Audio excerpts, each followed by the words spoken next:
frustrating day was that for you? Yeah, it's frustrating. We wanted it so badly.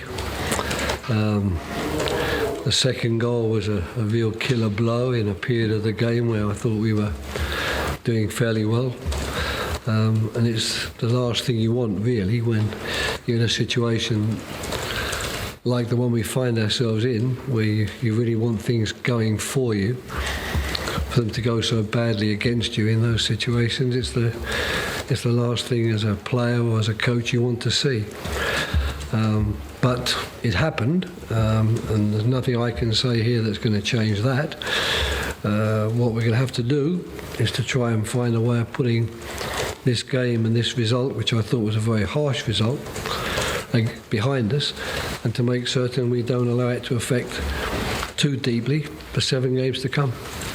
It's obviously looking now more of a tall order given this result and Everton's result today, but are you still confident that you can do that? Well, I've never used the word confident. I think confident, I don't want to set myself up for, headlines or statements which I can't identify with.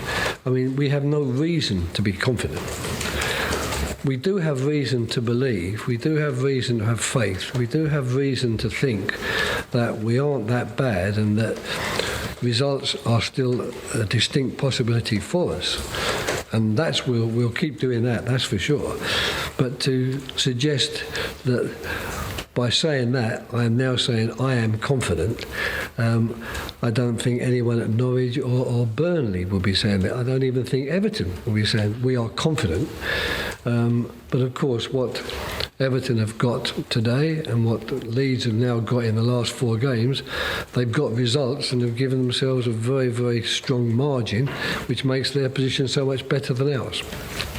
Is it about just getting a couple of good wins and that changes the mood and lifts the place?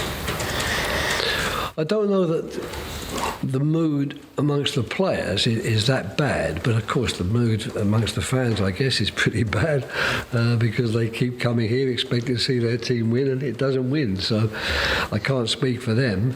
But the mood amongst the players in actual fact isn't as bad as all that, and I've got to say I think that any fair-minded person who watched the game today wouldn't put our defeat down to any lack of belief or effort or desire or feeling that we can do this. What we put it down to is the fact that they scored with their only striker the first half, and then they killed the game after we've had an excellent chance to equalise with an unfortunate mix-up in our defence, which puts the game to bed with 2-0. Is it about kind of confidence in front of attacking areas, confidence in defence? But how do you get confidence? I mean, confidence comes from winning football matches, and we don't win matches, so how do you get that?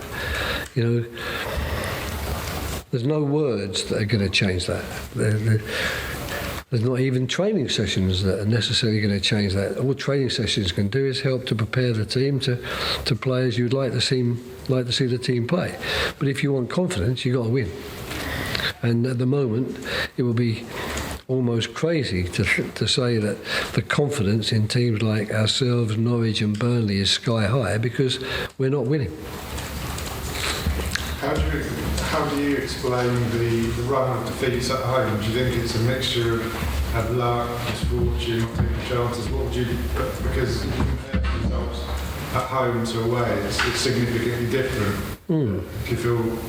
Well, I appreciate the question, I understand the question. But once again, if I look at the performance and look at the way the team's played, I don't have an answer to it. It's not... We could, I suppose, be accused that after the second goal went in with about 15 minutes left to play and we'd missed a good chance to equalise, there was a slight lack of confidence or a slight feeling that, oh dear, here we go again.